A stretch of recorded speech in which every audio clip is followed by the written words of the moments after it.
tal? ¿Cómo les va? ¿Cómo andan? Muy buenas noches, bienvenidos y bienvenidas a otro programa Entre Empresarios. El motivo de esta risa es porque además de que estamos muy contentos por ser fiestas patrias, por supuesto, viva México, carajo, vamos todavía, porque acá mis compañeros sin duda y de Entre Empresarios y de la producción de Heraldo nos están diciendo sandeces por el micro, así No que mi querido sandeces, Salvador, no son ¿qué te sandeces. digo? Están hablando que si burro... Hablando precisamente del tema de la patria, las fiestas patrias, comenzamos a recordar aquellos juegos que de chamacos solíamos practicar. Y uno de ellos era el burro 16. Y entonces empecé a preguntarle a Octavio acerca de 1, 2, 3, porque cada número tiene una frase particular. Y entonces el 3 es... No sé, pero justo ese fue el motivo de la risa. Queridos y queridas, Luis Octavio Valtierra, quien los saluda y por supuesto acompañado por mi querido Salvador Garrido Márquez. ¿Cómo estás?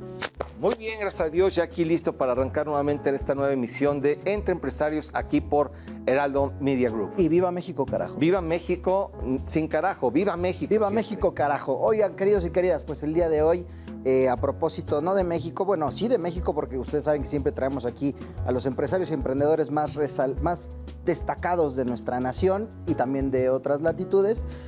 Salvatore, hoy traemos a un especialista que ha sabido agarrar lo mejor de muchos frentes. Ella es una innovadora, sin duda.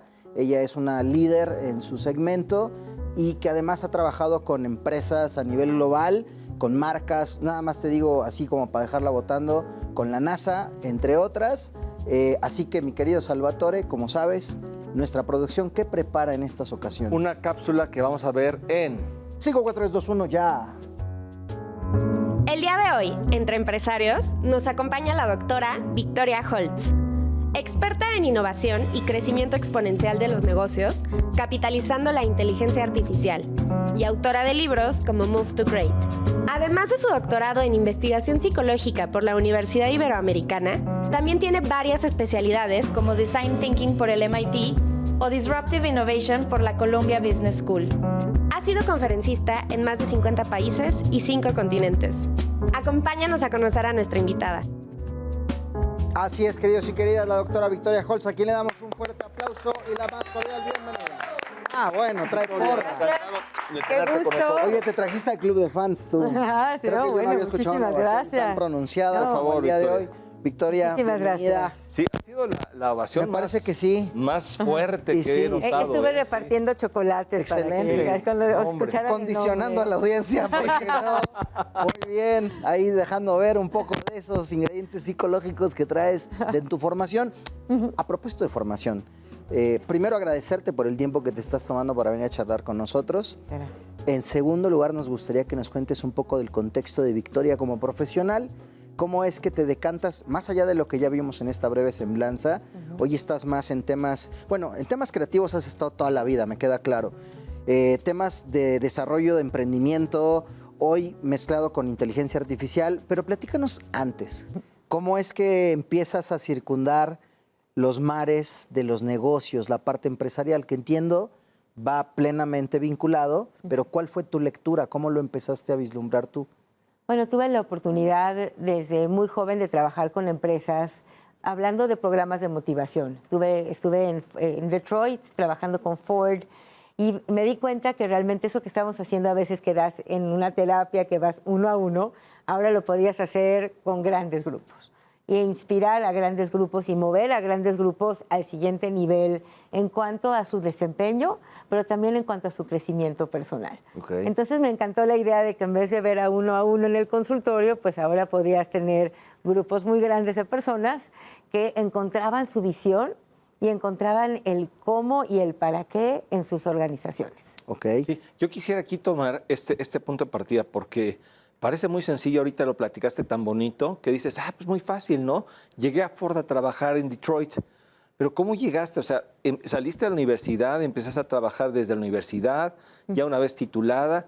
¿Cuál fue tu primer trabajo y cómo llegaste a Ford y después a todo esto? Bueno, esto fue algo muy interesante porque estaba yo en la carrera de psicología cuando una amiga me dijo, oye, estoy trabajando en una consultoría y necesitan a alguien que hable muy bien inglés y que sepa de este rollo de motivación. Y yo justo acababa de hacer un trabajo que tenía que ver con motivación y cuáles son los motivadores intrínsecos. Y dije, bueno, pues me parece bien. Me dijeron, mira, nada más que el trabajo es irte unas semanas a Detroit, a Ford. Y dije, bueno, pues va. Hice la prueba con la consultoría y ese fue mi primer trabajo como tal, ya estando con una empresa.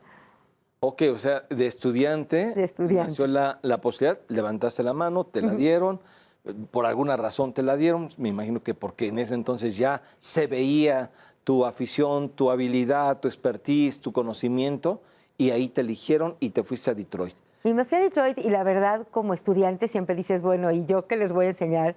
Pero era un programa muy bien establecido y la verdad es que funcionó muy bien, o sea, realmente encontraron como justamente lo que querían lograr, que era que bajara la rotación del personal, que se encontraran con un programa también de motivación para la cuestión de innovación y eso funcionó muy bien.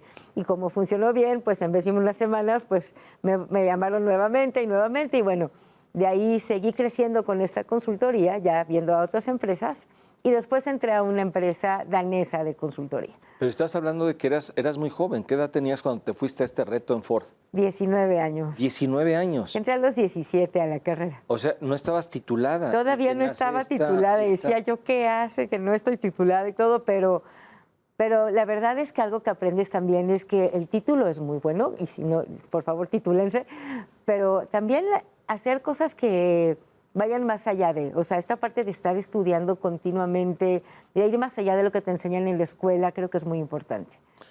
¿Tú qué crees que haya sido el factor más importante para que se te abriera esta oportunidad? Porque, vamos, esto no es común a los 19 años que tengas esta oportunidad. ¿Qué detonó? Si pudieras decirnos qué detonó, a lo mejor muchos de nosotros estamos en la misma situación, pero no actuamos. Tú sí actuaste, algo hiciste diferente que te abrió la puerta. ¿Qué hiciste diferente?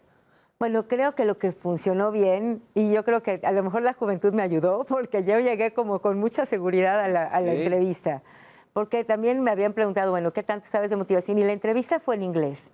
Entonces tuve también la suerte de haber estudiado inglés desde muy pequeñita y poder defender pues todo lo que tenía que defender en esta entrevista, que realmente fue una entrevista dura, difícil. A ver, háblame de los conceptos y qué harías si estás viendo que un empleado está sucediendo esto. Y si en el grupo, por ejemplo, te preguntan, y pues yo la verdad pues lo iba contestando como había aprendido y porque ya había estudiado mucho y porque también mi padre me había dado los primeros pasos, me ha ayudado a dar esos primeros pasos.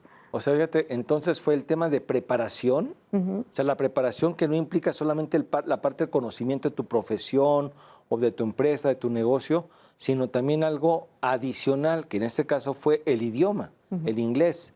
Y en función de ello, tú aprovechaste la oportunidad, nace la oportunidad, y ahí unes el inglés con la pasión, tu conocimiento, tu expertise, que a los 19 años pues no era muy grande, pero lograste hacer y cautivar a la gente de Ford. O sea, eso es súper, pues increíble, vamos, porque no cualquier persona a los 19 años tiene o se abre la puerta para una oportunidad de esa naturaleza. Y de ahí te fuiste entonces a la empresa danesa. ¿Se puede saber cuál es? Bueno, estuve trabajando con esta, luego vino la crisis del 94, entonces esta consultora con la que estaba cerró, y el que era mi jefe en esa empresa me llama entonces ahora a esta nueva y me dice, oye, esta es una empresa danesa que va a entrar a México y lo que hacen es que vienen los daneses para hacer los estudios, a ver quién puede ser parte de esta empresa. ¿Y quieres intentarlo? Pues claro. Entonces llegué yo pensando que iba a ser la única que iba a llegar a la entrevista y había 200 personas. Wow. Tomabas un ticket y sé que era 200 porque yo era la 199, no, ya sabes, y te iban llamando uno por uno y yo nada más veía cómo entraban en un salón y salían llorando, y entraban en un salón y salían llorando y decía, ¿qué pasa allá adentro? Y lo que sucedía allá adentro era nuevamente ponerte a prueba en cosas como muy difíciles. Entonces aquí lo que es muy, muy importante es que nunca te sientas doblegado. O sea, si alguien te hace una pregunta difícil, a mí hasta me parecía como que la disfrutaba así como que ahí va la respuesta, pero que no noten que te duele. Porque finalmente es lo que querían era ver qué tanto puedes manejar una audiencia. Hay una audiencia enorme que te va a hacer preguntas difíciles y que no puedes decir, ay, bueno, o que se note que te está doliendo. Entonces creo que esa fue una parte muy buena de también poder manejar las preguntas difíciles y contarles que de esos 200 nos quedamos 2. Muy bien. Octavio. Pasaste entonces el filtro de los 198 previos a ti, hubo un 200 y de esos 200 salieron 2. Oye, pero a ver, una vez que pasas este filtro, ingresas a esta compañía, ¿seguías haciendo lo mismo que venías haciendo, este tipo de consultoría y de pronto la puesta a punto de equipos de equipos, ¿cierto?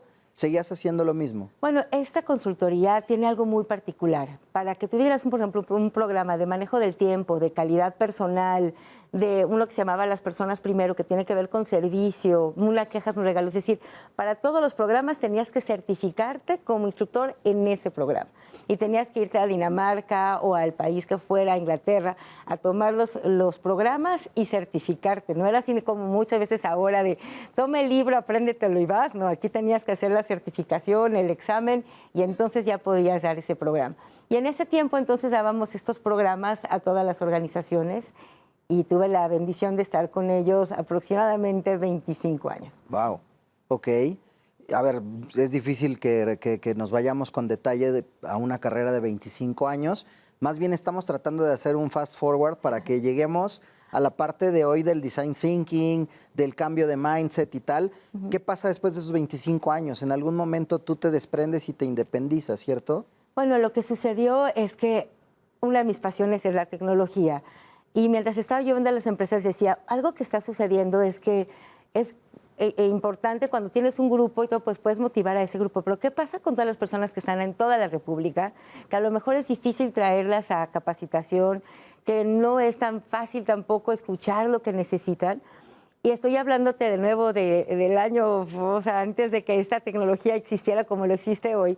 Hice una aplicación en donde podíamos dar capacitación a través de la aplicación y era gamificado y ganaban premios. Y para hacerles el cuento corto, esto me llevó a un concurso en Silicon Valley, en donde había este concurso de nuevo, llamaron a gente de todos lados, había 2,000 proyectos concursando, pero uno de los que ganaron fue este proyecto de la aplicación. Entonces me dio mucho orgullo ser mexicana, ¿no? Latina, porque solamente hubo en ese premio un representante latino hablando de tecnología y cómo aplicarla en las empresas. Entonces tú desarrollaste esta aplicación que concursó, ganó afortunadamente, y pues obviamente eso te abrió las puertas. Comercializaste, ¿qué pasó con esta aplicación? ¿La comenzaste a aplicar y en qué consiste tu aplicación? Bueno, esta aplicación, ellos lo que hacen es que te dan un grupo de inversionistas y tú presentas digamos que tu proyecto y pues ellos deciden,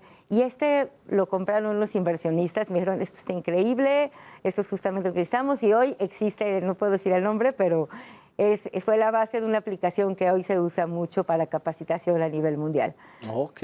Pero lo que me gustó también es que eso me llevó a esa parte de Silicon Valley y trabajar con gente que ya estábamos hablando de machine learning, es decir, aprendizaje a través de las máquinas. Todavía no existía inteligencia artificial, pero ya se empezaba a hablar, estoy hablando desde antes de la pandemia, ya empezamos a hablar de las primeras cosas de inteligencia artificial y a mí siempre me ha interesado cómo se aplica eso a los negocios.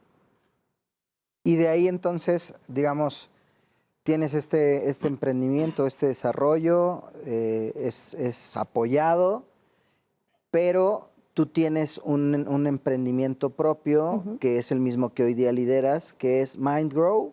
Se llama MoveMinds. MoveMinds. MoveMinds es una empresa de consultoría. Yo dirijo la parte de México, Brasil, Colombia, Argentina, y también tenemos una parte en Norteamérica. Y después con todas estas personas que éramos parte también del grupo de TMI, finalmente hay MoveMinds a nivel global. Ok. Pero yo básicamente veo Latinoamérica y Estados Unidos. Ok, y entonces MoveMinds, ¿qué lo detona? ¿Qué lo mueve? ¿Cuál es la razón de ser de MoveMinds? Bueno, MoveMinds, como su nombre dice, es mover mentes. Y lo que más nos gusta es mover mentes, mover resultados. Es decir, no solamente la parte de la inspiración, la motivación, eso es muy lindo, pero motivación sin acción y acción sin resultados no funciona. Entonces, incluyendo las cuestiones como inteligencia artificial que decíamos, todo el mundo hoy quiere hablar de inteligencia artificial, todo el mundo lo quiere aplicar, pero hay que aplicarlo de manera estratégica. Hay que aplicarlo para que verdaderamente mueva la aguja del negocio, para que dé resultados tangibles. Y eso es lo que nos mueve hoy. Ok, y entiendo que vas haciendo, porque a ver, yo tuve la oportunidad de estar en una conferencia que diste, donde al menos en esa conferencia me parece que enfocaste un desarrollo, pero sobre people, sobre capital humano, ¿cierto? Sobre procesos que de pronto pareciera que cuando los dejamos en las manos de una persona, son susceptibles de algunos factores que pueden afectar el resultado. Y lo que al final del día tú ponías era un desarrollo basado en inteligencia artificial, pero que pone piso parejo para un ejercicio en un momento dado cotidiano, como podría ser una entrevista a una persona, como este caso, por ejemplo. Exacto, nada más que en vez de que se hace con personas, se hace con avatares, con inteligencia artificial. Entonces vas trabajando y estás hablando con un avatar y con el avatar aprendes, el avatar te da feedback y dices, oye, por ejemplo, no diste bien feedback en este caso, o cuidado, no manejaste bien las objeciones si es un caso de venta, o en el caso de reclutamiento, por ejemplo, pues es, como dices, algo que no tiene ninguna opinión más que lo que está sucediendo en la entrevista para, por ejemplo, ver quién es un buen candidato para un puesto. Entonces, creo que ahí la inteligencia artificial nos ayuda a quitarnos digamos, unconscious bias, perdón que lo diga en inglés, pero eso es todos estos sesgos inconscientes. Está padrísimo porque aquí me gustaría hacerte la siguiente pregunta. Esa vez dejaste muy claro este statement de el pro detrás de este desarrollo es que no hay sesgos. Es decir, no esta parte de, oye, pues es que fíjate que Victoria todo el tiempo sonríe, me cae súper bien, se ve que es súper agradable, etcétera. Pues obviamente, a ver, si yo tengo entre 3 candidatos idénticos y 2 no me sonríen y una sí, pues ya mi sesgo es una afinidad específica con Victoria porque tiene este carisma. Eso lo dejaste muy claro en la conferencia. Ahora, te la voy a poner al revés. ¿Qué tanto nos perdemos, o en este caso, qué tanto un desarrollo basado en hechos se puede perder el llegar a un candidato o llegar a una persona que de pronto tiene intangibles que difícilmente un desarrollo los va a saber captar? Eso es totalmente cierto y por eso lo que sucede, por ejemplo, con los avatares no es una entrevista como tal, sino ponerles un caso específico. Por ejemplo, había una empresa que estaba buscando una persona de compliance. Y como ustedes saben, compliance es tenemos que ir, o sea, no podemos salirnos del rigor, es algo muy importante. Habían hecho todas las entrevistas, les encantaba un candidato de los 3 y lo último que hicieron fue el avatar. Dijimos, bueno, vamos a poner un avatar, pero no, de nuevo no es que te haga la entrevista, vamos a poner lo que es un caso de una persona que se está robando dinero de la compañía. Poquito. Que un poquito de gasolina, que un poquito, ya sabes, pero ese es el caso. Entonces llegaron y es un avatar y le dice, oye, ¿estás robando dinero de la compañía? Es que soy madre soltera y empieza a llorar la avatar. Y mi hijo está enfermo y no me alcanza para las medicinas. Y entonces le dice el primer candidato, bueno, no te preocupes, era poco dinero, no pasa nada. Segundo candidato, algo igual. Tercer candidato le dice, nos hubieras dicho, con mucho gusto te hubiéramos apoyado, pero robar no está bien en la compañía. ¿Quién creen que se quedó con el puesto? Pues el tercero. El tercero. Sin duda. Cuando ya estaban, pero a nada de que el primero firmara. Porque lo que haces a través de estas simulaciones no es como tal esta entrevista, sino ponernos en casos reales, entre comillas, para ver cómo manejarían ese caso, ya estando en una situación también compleja y difícil, porque los avatares también a nivel neurociencia te ponen en un nivel de estrés diferente y eso también es importante para ver cómo funcionas bajo estrés. Porque al final del día no dejas de saberte en un caso de estudio, ¿cierto? Exacto. O sea, sabes que esto no es real, pero al final del día tienes la presión de esto está siendo visto seguramente por mis jefes, por mis coworkers o mis peers, no sé. Exacto. Ahora, lastimosamente el tiempo se va volando. ¿Qué conclusiones has ido sacando a partir de esta implementación? Me llama mucho la atención el conocimiento que tienes del ser y el desarrollo tecnológico. ¿Qué vas visualizando en este? O sea, hoy siento que estamos en pañales de lo que está por venir. ¿Qué lectura le das tú? Yo creo que siempre hay que utilizar la tecnología a favor del ser humano y no al revés. O sea, no es el que la tecnología se coma al ser humano, sino es la tecnología con sentido humano. Es cómo ayudamos a que, por ejemplo, la inteligencia artificial ayude sí a crecer a la empresa, pero también a crecer a las personas.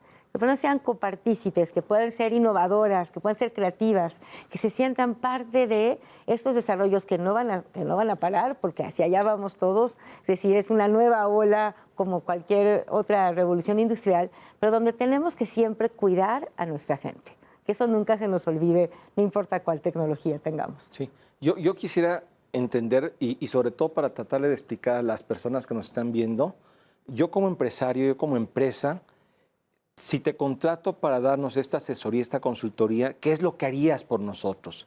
¿En qué consiste precisamente esta asesoría que tú das y cómo nos puedes llevar de la mano a estar mejor? Bueno, número uno es la parte directiva, o sea, entender muy bien cuál es la visión de la dirección. Cuando me dicen, oye, queremos usar inteligencia artificial, ¿para qué?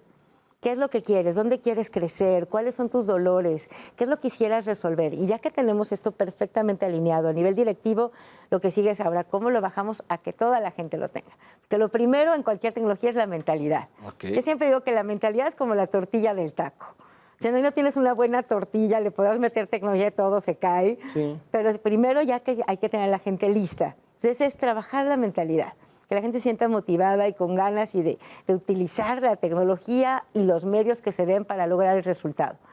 Y después nos vamos área por área, porque aquí hablamos de no es lo mismo lo que vas a hacer con tecnología en ventas, que lo que puedes hacer en legal, que lo que puedes hacer en contabilidad. Es decir, hay como desarrollos específicos para las diferentes áreas, pero la idea es que al final toda la gente, de todas las áreas, de todos los niveles, está capitalizando la tecnología para lograr crecimiento exponencial.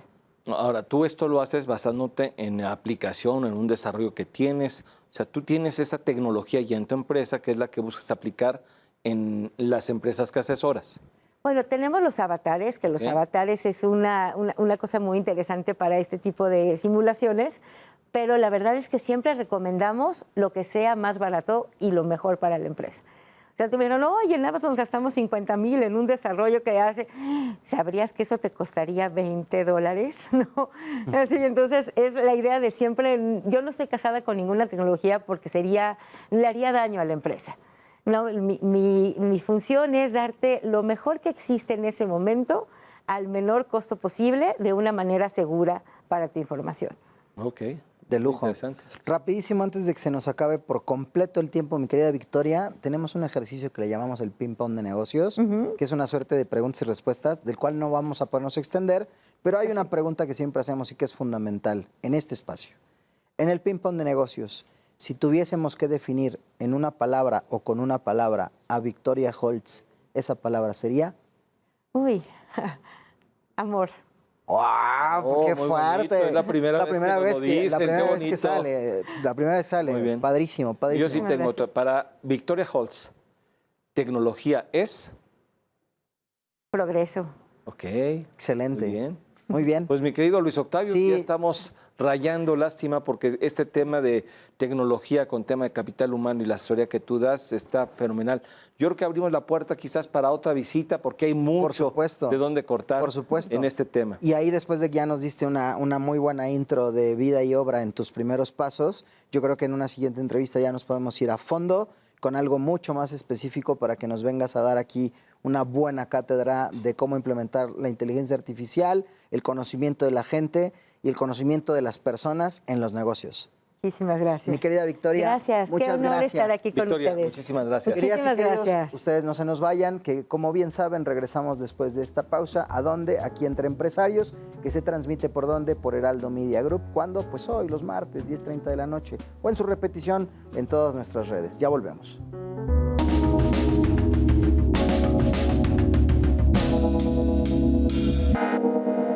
Asesórate. Asesórate. Asesórate. Asesórate. Asesórate. Asesórate. Asesórate. Asesórate. Asesórate. Asesórate.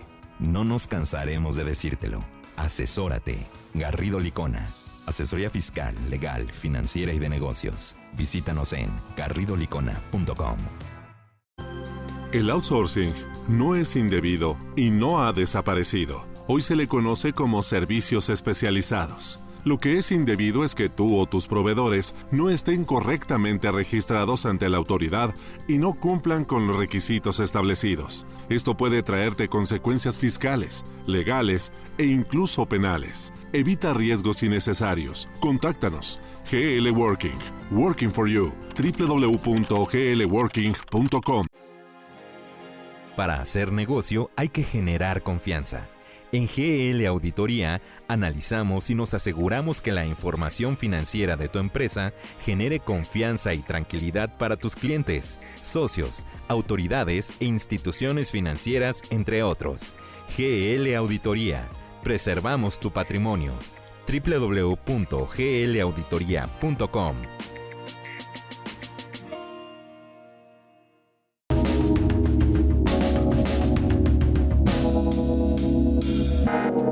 Bienvenidos y bienvenidas de vuelta Entre Empresarios.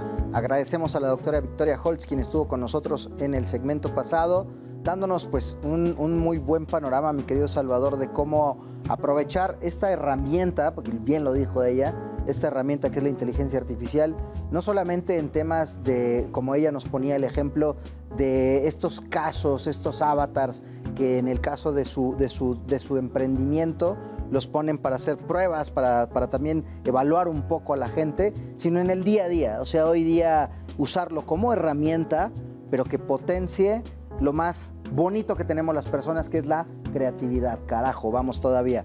Y hablando de creatividad, pues mira, nuestros gobernantes se ponen creativos generalmente. Bastante creativos. Debo de señalar que el mes patrio es un mes de mucha actividad, además de ser mi cumpleaños. Es 1 de verdad, septiembre es fue. verdad. Pues tenemos por lo regular, por el día 8 o 9 de septiembre, el 8 de septiembre, la presentación del paquete económico, con lo que, entre otros documentos, se incluye la iniciativa de reformas fiscales, la cual tiene un impacto muy fuerte en las empresas.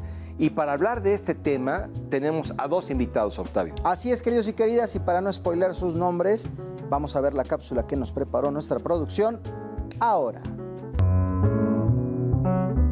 El día de hoy, Entre Empresarios, nos acompaña Gabriel Ángeles, socio director fiscal en Garrido Licona, licenciado en Contaduría por parte del TEC de Monterrey, además de contar con un posgrado en Impuestos por la Universidad Panamericana.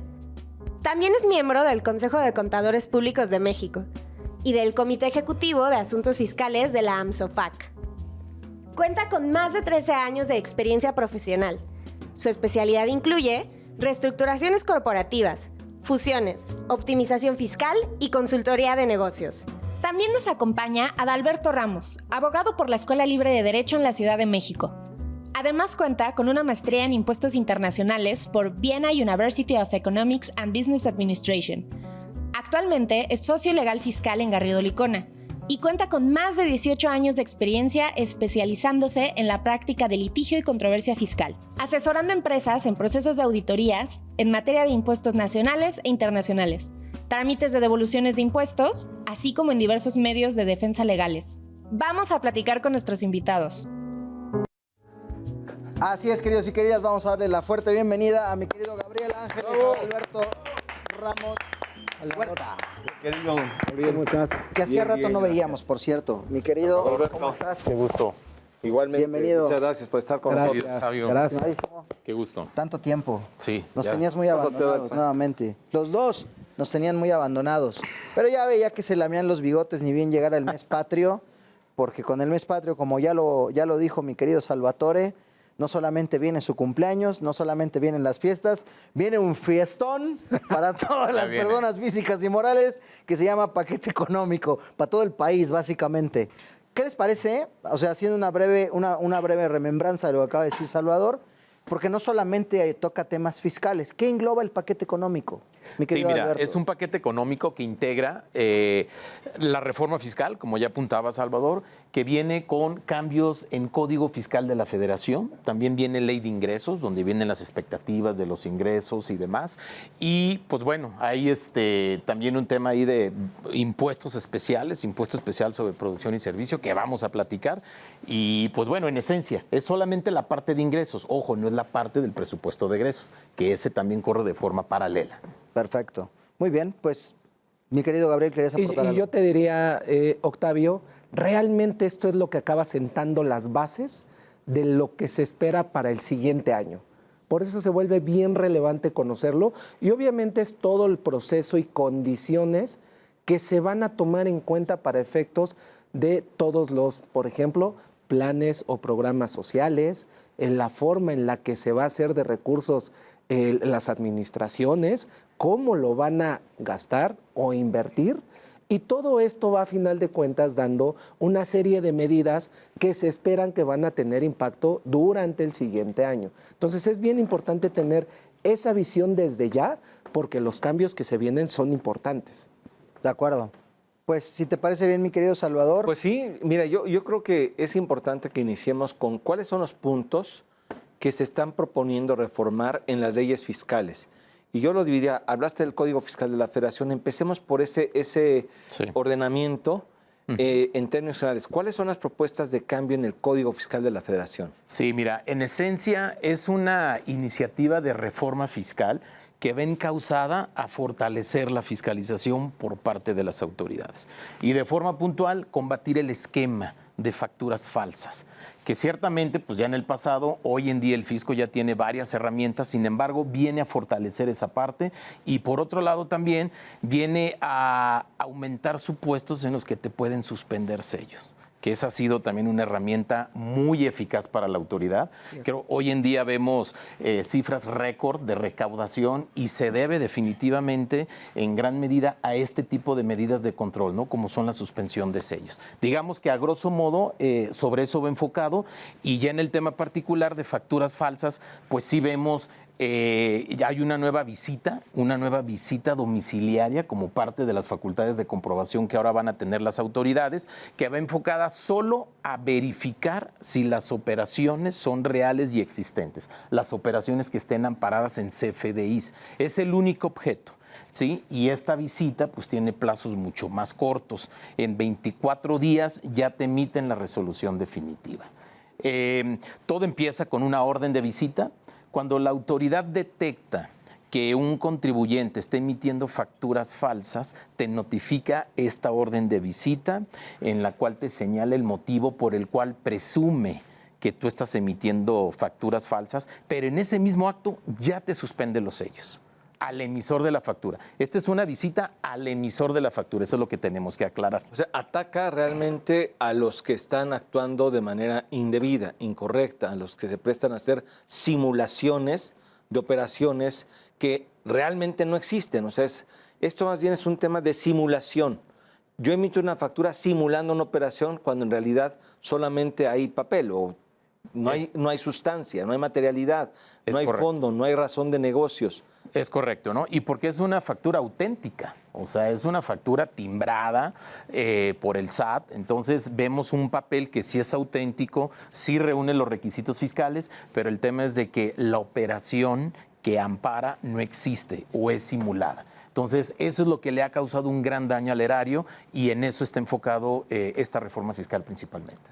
Sí, lo que me llama la atención es que ya generalmente van con quien adquiere bienes y servicios. Correcto. Y recibe estos FDIs. Ahora van directamente con las empresas. Y esta puede ser desde empresas grandes, pequeñas, medianas, de todo tipo. Hoy van directamente al emisor a confirmar, a ver, tú emites estos FDIs, yo voy a confirmar que efectivamente corresponden a operaciones que son reales. Sí, correcto, ¿no? Y aquí lo preocupante es de que con base en una simple presunción ya te van a suspender los sellos. Eso es lo que es preocupante, ¿no? Entonces, ya te suspendieron el sello al que emite la factura. Pero todavía no sé yo si ellos no verifican esta situación. O sea, ese es el riesgo. Ese es el riesgo. A ver, déjame pensar y pongo la firma. Garrido Licona emite los FDIs. El SAT en este caso puede presumir que son operaciones y me suspende los sellos y me audita para confirmar si sí o no. Pero mientras ya me... Primero te sanciona y después averigua. ¿Sí? Entonces, y aquí lo preocupante, Salvador, es de que pues ya te suspendió el sello y te da solamente un plazo de 5 días hábiles para presentar toda la información que acredite materialidad. Entonces, 5 días hábiles y más cuando manejas un volumen de operaciones, integrar toda la información, ese detalle de documentación que ampara tus operaciones, que en el mejor de los casos existe, pero en la mayoría de los casos no tenemos un suficiente soporte documental. Entonces, recabar la información en 5 días es prácticamente una tarea imposible. Si en esos 5 días no presentamos la información de las aclaraciones, la autoridad entonces tiene 15 días para ya emitir la resolución definitiva. Esto tiene un fondo, Gabriel, porque hoy muchas empresas se preocupan por la materialidad de la adquisición de bienes y servicios. Generalmente dicen, oye, tengo que darle sustancia a cualquier operación de adquisición de estos bienes y servicios. Y por eso es que acompañamos CFDI, entregables y todo lo que soporta que efectivamente estoy recibiendo el bien o el servicio de que se trate. Pero aquí ahora nos está llevando a que también debemos de cumplir con materialidad, pero en los ingresos, Gabriel. Correcto. Sí, Salvador, la realidad es que este twist, este cambio que le da, como bien apuntabas, a que ahora va a quien emite el comprobante, te obliga a ti, como prestador de servicio o como vendedor, para verlo muy coloquial, a que entregues y te asegures de que toda la operación está documentada debidamente. ¿Pareciera que esto ya debiera de suceder? La respuesta es sí, pero la realidad es que justo con un tema que apuntaba Adal, que es la dinámica del negocio, pues en muchas ocasiones se va perdiendo en el día a día y acaba siendo un tema 100% documental. Eso con los plazos que está poniendo esta nueva regla, pues se vuelve extremadamente complejo. ¿Por qué? Porque a lo mejor controlar 10 operaciones puede ser viable, pero cuando lo empezamos a llevar a 100, a 1000, a miles en general, pues ya se vuelve mucho más complejo porque se llega a dar. O sea, típicamente un proveedor de estos que son distribuidores a nivel nacional tiene N facturas emitidas en un solo día. Entonces, toda esa parte de materialidad enfocada al emisor ya es un cambio de hito. Ya no es solo por un lado, que es lo que veníamos viendo, yo me aseguro de tenerla porque yo soy el receptor, sino del otro lado, si no hago que todo el círculo se vea completo, entonces te voy a sancionar a ti directamente. Sí, y algo que preocupa, complementando lo que dice Gabriel, es que esta primera parte de esa visita efectivamente es con el emisor, pero esta misma visita también puede generar ya una afectación al receptor del CFDI, al que recibe el servicio y que aplica una deducción. ¿Por qué? Mencionaba que la autoridad tiene 15 días para ya emitir su resolución definitiva. La resolución puede venir básicamente en 2 sentidos, que con la información que se aportó se aclaró la situación, luego entonces ya te reactiva el sello. El otro sentido es de que no fue suficiente el soporte documental, por tanto ahora ya no va a ser una suspensión, ya es una cancelación definitiva. ¿Qué pasa con esa resolución? Este contribuyente que emitió la factura y que obtuvo esa resolución desfavorable, lo van a publicar en el Diario Oficial de la Federación y en el portal del SAT, y a partir de esa publicación, el receptor del servicio tiene 30 días hábiles, pero ojo, para pagar. Es la única alternativa. Ya no para demostrar. Ya no para demostrar. Como en este caso el prestador del servicio no pudo demostrar, ya doy por hecho que tú estás en falta y ahora me pagas a mí. Es correcto. Entonces, eso afecta pues, la garantía de audiencia, ¿verdad? Del receptor del servicio, que no fue parte del procedimiento, sin embargo, ya le está generando. Sí, a lo mejor si en este caso tu proveedor, llámese el que emitió el CFDI, no supo proporcionar la información en tiempo y forma o por error, por equivocación, dejó de proporcionarla, pues tú ya estás en jaque mate por un incumplimiento de forma. Esto es un tema relevante. Sí. Y fíjate, Salvador, que además tiene muchos efectos colaterales, porque con esto que apuntaba Adal en el sentido de, oye, tengo que pagar sí o sí, ok, vamos y pagamos. Pero el hecho de yo hacer un pago implica que tengo que presentar declaraciones complementarias, que tengo que demostrar nuevamente que las cifras de mis declaraciones son correctas, y ello puede en algún momento llevarte a abrir la puerta a auditorías directas por parte de la autoridad. O sea, no es tan simple como simplemente ve y págalo, no. Y espérame, si este proveedor resulta que además es clave en mi negocio y tengo un volumen alto de operaciones con él, pues básicamente es una sentencia casi de muerte para mi negocio. Y que eso, Octavio, particularmente ya lo vemos más en un ambiente de negocio. Hoy las empresas se están volteando a implementar procesos donde yo valido ya la situación fiscal de la empresa. Comentaba Adal, ya me van a publicar. Si me publican, entonces prácticamente me ponen nuevamente en esta lista de, oye, yo no me estoy portando bien, entonces completamente dejo de transaccionar contigo. Es decir, ya está yendo un paso más allá del simple tratamiento fiscal. Ya nuestra relación, híjole, ya mejor me mantengo al margen de estar contigo. Sí, y aquí cobra relevancia, ¿no? Que sí estemos preparados, que nos anticipemos. Sumamente importante ese soporte documental que ampare todas nuestras operaciones, porque ahora sí, en resumen, tenemos 5 días. 5 días para presentar esa información de materialidad. Si no lo presentamos, pues ya tenemos una cancelación de sello. Ok. Bueno, este es un punto relevante. ¿Qué otro punto relevante existe en esta iniciativa de reformas? Gabriel. Fíjate, Salvador, que hay un tema particular, digo, no todos son malas noticias, la verdad es que se está retomando un beneficio, vamos a ponerlo así, en el cual justo se pretende que todos aquellos capitales que se encuentran fuera del país se puedan retornar a una tasa preferencial. Este beneficio, la realidad es que no es nuevo. En el pasado ya se ha implementado, pero era a través de decretos puntuales, lo que conocíamos como los decretos de repatriación de capitales. Hoy en día se está introduciendo nuevamente. Este decreto básicamente consiste en que si yo traigo mis recursos, ojo, que son de procedencia lícita, eso es importante considerarlo, puedo acceder a una tasa preferencial del 15%, en lugar de, hablando en términos muy generales, de una tasa efectiva de entre 30 o 35%. Entonces, eso obviamente representa una buena ventaja que pueden aprovechar principalmente los accionistas o en general cualquier persona que tenga recursos fuera del país. Hay condiciones que seguramente se tendrán que cumplir. Típicamente la autoridad saca ahí una serie de reglas con las cuales ya pone blanco y negro qué se tiene que hacer. Ejemplo, si tengo que avisar, si tengo que esperar autorización, cómo puedo demostrar que mis recursos, cuando yo los saqué del país, ya pagaron impuesto, que eso es fundamental, porque lo que nos hemos encontrado es que en muchas ocasiones cuando yo retorno, hay que demostrar eso.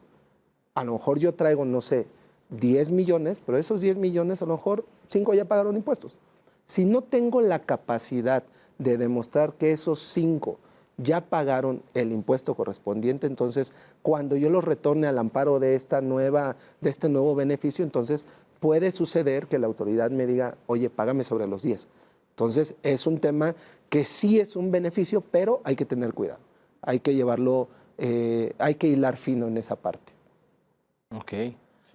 Eso es en torno a lo que sería repatriación de capitales, como tú bien apuntas, no es nuevo y se está dando esa facilidad. Ahí hoy lo que hemos visto es que ya los socios accionistas que han aplicado esto, pues tienen una situación en donde también son revisados por la autoridad y quizás eso merma la posibilidad de que los accionistas quieran hacer o aplicar este beneficio, porque finalmente sí hay una fiscalización al llevar a cabo esa repatriación. Es ahí, común, vamos. Es común, lo hemos visto, hay fiscalización a ese tipo de operaciones y ahí, pues, desde luego las recomendaciones, sí, o sea, tener bien el soporte documental. Exacto, ¿no? y ahí viene el punto, que ok, si vamos a aplicar este concepto, este beneficio, déjame denominarle de esta manera, es indispensable que veamos de dónde proviene y que tengamos la documentación que avale que en su caso estos conceptos ya pagaron impuesto, correcto, que son de fuente lícita, porque te van a investigar todo este origen y la razón por la cual estaban en el extranjero estos recursos. No es tenerlos allá y ahora traerlos y ya ahora sí ya me porté bien, sino hay que ir hacia el fondo de qué es lo que generó que tuvieses ahí el dinero y si eventualmente pagaste impuesto ya por esos recursos. Correcto. Correcto. Pero bueno. Y justo por eso comentábamos con la parte de lícitas, Salvador. Así es. O sea, es interesante. Por eso hay que esperar las reglas, hay que ver cómo todos estos factores que justo pones sobre la mesa, tenemos que ponerlos a disposición y sobre todo ser cuidadosos. O sea, es un buen programa, nada más hay que nuevamente cuidar los detalles. Así es. ¿Y qué otro punto, Adalberto? Sí, mira, también viene un cambio bastante interesante y enfocado a restringir, ¿no?, el uso de los medios legales de defensa. Hoy en día tenemos, cuando hay un crédito fiscal con motivo de una auditoría, pues dos opciones. El contribuyente que no está conforme con ese crédito fiscal, en términos generales, puede ir a un recurso de revocación que va a resolver el área jurídica del SAT. Nos quedamos aquí en la etapa administrativa todavía, o irse directamente al juicio ante los tribunales, ¿sí? Una de las ventajas que bueno, hay hoy en día todavía es de que si vamos primero al recurso de revocación, no tenemos la obligación de garantizar. Y lo cual, pues, a nosotros nos hace todo el sentido, es un criterio pues, razonable, pues, puesto que pues, quieres una revisión de tu crédito fiscal ante el área jurídica y de ahí que pues, lo vemos justificable. Ahora ya cambia la regla y tienes que garantizar desde que interpones el recurso de revocación. Entonces va a ser muy oneroso cuando uno no está conforme con un crédito fiscal. Lo quiere impugnar, pues ahora desde el principio vas a tener que garantizar el crédito fiscal, ¿no? Eso es bastante cuestionable, pero así viene, ¿no? Que eso generalmente lo haces a través de una fianza que contratas, pero tiene un costo. Y entonces ese costo lo tienes que absorber durante el lapso que está siendo resuelto esta controversia.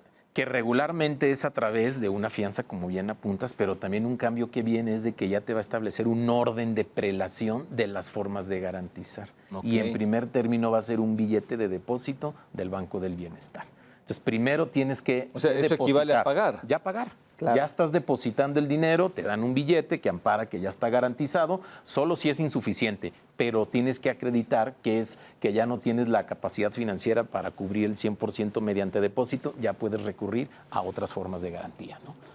Ok. Entonces viene Obviamente fuerte. continúa la posibilidad de garantizar con saldos a favor y con otros conceptos que ya se están previendo en las disposiciones, pero esto tiene un impacto severo, sobre todo en aquellas empresas en donde hoy están debatiendo y justificando con argumentos el que no procede un crédito fiscal, que eso también existe. O sea, Sin duda. o sea, no cualquier crédito fiscal que determina la autoridad pues tiene fundamento o razón. Claro. En muchas ocasiones el fundamento o razón tenemos que proporcionarlo, pero ya con esto, hoy lo que siento es que ya me declaran culpable y paga y después veremos. Sí. Y en ese sentido, Salvador, precisamente por eso se vuelve clave que estudiemos bien cómo están nuestros asuntos. Porque, digo, al final de cuentas, algo que podría tratarse de un asunto que se volviera positivo y que sabíamos que se iba a volver positivo, hoy es un delay que vas a tener que entrarle con lana. Entonces, hay que ser cuidadosos. Sí, tenemos ya muy poco tiempo. Si me pueden puntualizar, ¿qué otros temas de la reforma son relevantes para que las empresas, los empresarios los consideren? Sería fenomenal. Checklist. Sí. Checklist. Mira, viene una amnistía fiscal, donde pues básicamente para aquellos contribuyentes que tienen hasta 300 millones de ingresos, pues, son elegibles para que les condonen multas y recargos al 100%. Eso, desde luego hay una serie de requisitos que tenemos que cumplir, se tiene que solicitar a más tardar en octubre del 2026, se tiene que pagar el resto del impuesto en diciembre de 2026 y demás, pero bueno, es un beneficio fiscal, ¿no? En cuanto a accesorios, ¿no? Multas y recargos al 100%. Next. En el otro caso, un tema que causó mucho ruido fue la tasa de retención de los intereses. Es un incremento importante, traíamos un 0.5, se está subiendo al 0.9. Nada más hay que considerar que esto es un pago a cuenta del impuesto anual. Entonces, hay que ver los efectos totales. Que es un costo adicional. Exactamente. Rápidamente, el que más resonancia tuvo por ahí en medio es tema de bancos. Tema de bancos. Se está tomando que las aportaciones que yo hago al IPAP sean parcialmente deducibles, solamente voy a poder deducirlas una cuarta parte, entiendas el 25%, y además están quitando la posibilidad de deducir créditos incobrables, un régimen particular que tenían los bancos se está ahora quitando de manera definitiva para que ahora se suban a un esquema general de deducción de cuentas sin cobrar. Un minuto, otro popular, plataformas digitales, rapidísimo. Y plataformas digitales, impuesto especial sobre producción y servicio también, se está grabando productos nocivos para la salud, ¿no? Lo que son refrescos, se está estableciendo una cuota de 3 pesos por litro. Videojuegos con violencia también, un impuesto del 8%. Y bueno, cigarros, tabacos, pagaban 160% de impuesto, ahora sube a 200% de impuesto. Que debo destacar que esto todavía es una propuesta de reforma fiscal. Todavía falta que pase por el Congreso, se discuta, que lo aprueben ambas cámaras y en función de ello, de aprobarse, pues todos estos cambios se implementarán. Es muy probable que sí se aprueben. Pues mira... De cualquier manera, yo los invito a todos para que entren a las redes sociales de Garrido Licona. En YouTube pueden encontrar un webinar donde estuvieron aquí estos dos caballeros dando algo más puntual de lo que acaban de desarrollar. Mi querido Gabo, Gabriel. Muchas gracias. Mi querido Adal, muchas gracias. Salvatore. Gracias, Salvador. Queridas y queridos, nos vamos ya corriendo sobre la Gracias. marcha. Los queremos mucho. Chau, bye. Besos y abrazos. Que tengan una excelente noche. Chao.